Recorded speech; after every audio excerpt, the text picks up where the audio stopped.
month-long celebrations that started with Dasai festival culminates today with the conclusion of Chhath celebrations. The celebrations of various festivals also represent an amalgam of different cultures in Nepal, indicating religious and cultural harmony in the country. Good morning, I am Amar Singh Pradhan. Let's begin with the top stories this hour. Chhath celebrations concludes with devotees offering special worship to the rising sun this morning across the country.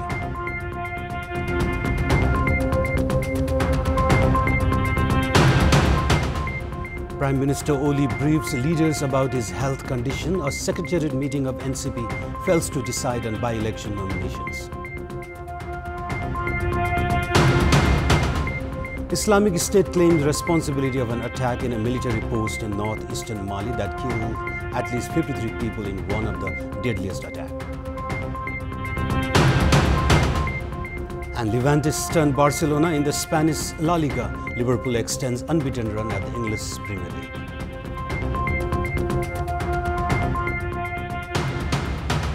Devotees worshipped the rising sun early morning today to conclude the celebrations of Chhath festival. Devotees had offered prayers to the setting sun yesterday evening. Devotees worshipped the rising sun in ponds and river banks across the country today. Devotees worship the rising sun from Guheswari, Gahana Pokhari, Kamal Pokhari, Bagmati, Nakku River, Vishnumati rivers in the capital. Devotees also worship the rising sun from the Chhath Math installed in various rivers and ponds in different parts of the district, including Kankai in Jhaba, Singhya in Morang, Khatkhola in Sunsari, Saptakosi in Saptari, among others. Hindus, especially living in Tarai region of Nepal, believe observing and fasting during Chhath festival ensures the well-being of their family members and relieves them of pain and sufferings.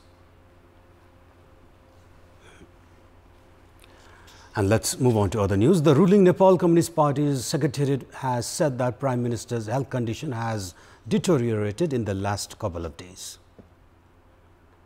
Oli briefed his party leaders about his health condition during the secretariat meeting at Balwatar yesterday. The secretariat meeting was held from 11 a.m. to discuss on the candidates for the upcoming by-elections slated for 38th of November.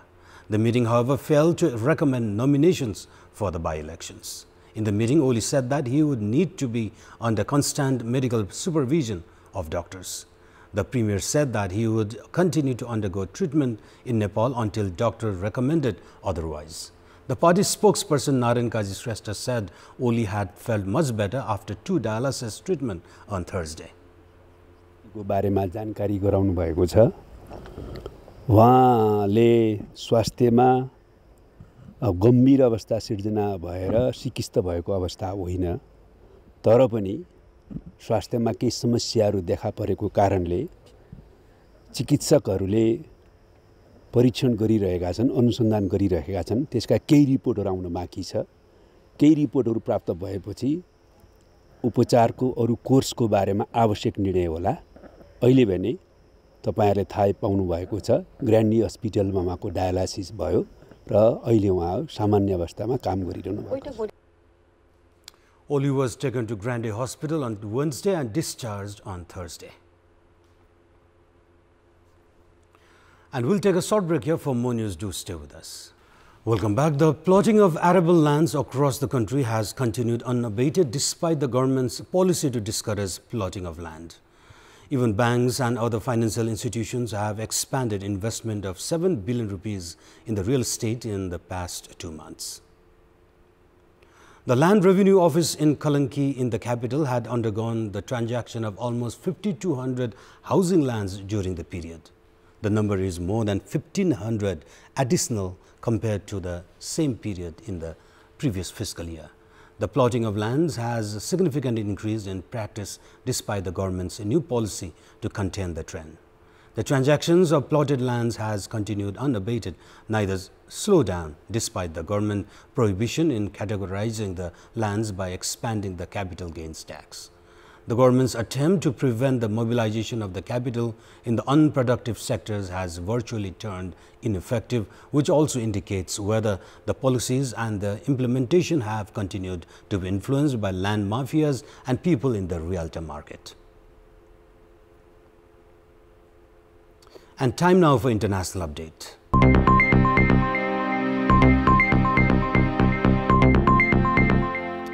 Islamic State has claimed responsibility of an attack in a military post in northeastern Mali that killed at least 53 people. This makes it one of the deadliest assaults on the past decade. In a tweet, the army described it as a terrorist attack. Mali has suffered violence since 2012 when Islamist militants took over the north of the country. With the help of France, Mali's army has recaptured the territory, but insecurity continues. The violence has also spread to other countries in the region. No group has said it was behind the assault in Delmani in the Meneka region earlier. 38 soldiers had died when 2 military camps were attacked near the border with Burkina Faso at the end of September. Mali, along with Burkina Faso, Chad, Niger and Mauritania, is part of an anti-insurgency force supported by France. And we have more news coming up, but right now it's time for another short break. Welcome back, and in our Public Voice segment, we had asked the Chief Election Officer and other election staff at the Far Western Region, Karnali and Province 5, how effective are the adherence to the Code of Conduct and security management in the region in the context of the upcoming by-elections. Let's take a look at what they have to say. Public Voice. आचार संहिता पूर्ण रूपमा पालन भयो भने नै निष्पक्ष, स्वतन्त्र, धाँधली रहित निर्वाचन सम्पन्न भएर एउटा प्रजातन्त्रको चाहिँ जग मजबुत बस्छ। मतदान केन्द्र पनि अनुगमन गरिसकेका छौं र विगतमा प्रदेशसभा र स्थानीयतहमा जुन मतदान केन्द्रहरू परे भएका छन् तिनै नै परे गरिन्छ। सुरक्षाहरूको मिटिङ बस्छ, सुरक्षा समितिहरूको उहाँहरू चाहिँ एकदमै तयारीमा हुनुहुन्छ। कतिपय दलले चाहिँ अब हामी चुनावमा भाग लिन पनि भनिरहेका छन्। त्यस्तो अवस्थामा त्यस्तो चाहिँ तत्त्वले चाहिँ कुनै ठाउँमा चाहिँ त्यस्तो विधिले सम्भावना नकार्न सकिन्न र त्यसमा पनि सुरक्षा चाहिँ सामान्य चाहिँ त्यो नवीन चिज भयो भने चाहिँ राज्यले पनि र निर्वाचन आयोगले पनि त्यसमा चाहिँ विशेष ध्यान दिएको छ।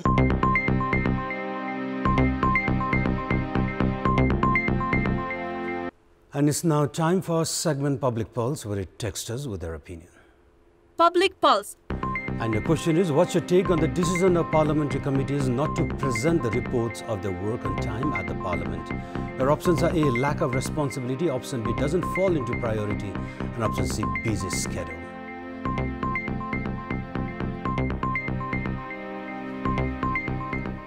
The voting for the question is on. Type in AWS, select your option A, B or C and send it to 34001 to share your opinion with us. And let's move on to sports update. Sports News. Marylebone Cricket Club of England, which arrived in the capital yesterday, is taking on under-19 team of Nepal in a 50-over match at the capital's TU ground. The 50-over clash is slated to begin in just a short while away from now. The team, captained by Jimmy Adam, comprises a majority of players from England's under-19 team, while the players also have experience of featuring in the first-class matches, including the test matches. Other 4 officials of MCC have also accompanied the team. The MCC team will be playing 2 T20 matches, 2 50 overs and 1 3-day match in Nepal. And moving on to English Premier League, Liverpool and Manchester City secured wins, while the game between Arsenal and Wolves ended in a 1-1 draw in the matches played last night at the English Premier League. Liverpool defeated Aston Villa 2-1 with Sadio Mane clinching the winner in the injury time. Aston Villa were 3 minutes away from causing a first league defeat of the season for Liverpool. However, Andy Robertson headed an equaliser in the 87th minute. A late goal from Sadio Mane in the stoppage time helped the visitors to a 2-1 victory. Likewise, Sergio Aguero and Kyle Walker scored late goals for Manchester City to secure a 2-1 win against Southampton. City had conceded an early goal in the 13th minute and trailed 1-0 until Aguero equalized in the 78th minute. Walker scored his 113th goal for City to seal a 2-1 victory in the 86th minute. Meanwhile, the match between Arsenal and Wolves ended in a 1-1 stalemate. And news from La Liga, Barcelona conceded 3 goals in 7 minutes in the second half as Levante came from behind to stun Ernesto Valverde's champions in the La Liga match played last night. Lionel Messi had put the visitors ahead with a 38th minute penalty following Jorge Mirmon's foul on Nelson Semedo. Luis Suarez was forced off in the first half due to an injury to his right leg. Jos Campana leveled for Levante after 60 minutes before Borja Mayoral completed the turnaround 2 minutes later and Nemanja Radoza added a third. The video assistant referee denied Messi a second goal as Barcelona's attempt to make a comeback failed. The Argentine appeared to have scored an excellent solo goal, but Antoine Griezmann had strayed offside in the build-up. This is Barcelona's third defeat in 11 league matches in the ongoing season. And before we wrap up this morning news bulletin, here's a look at the top stories one more time. Church celebrations concludes with devotees offering special worship to the rising sun this morning across the country.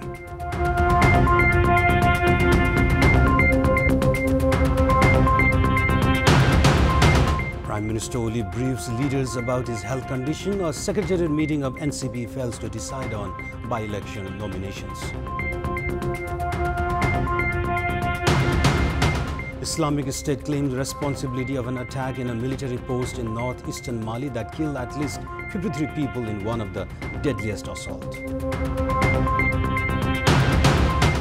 And Levante stunned Barcelona in the Spanish La Liga. Liverpool extends unbeaten run at the English Premier League.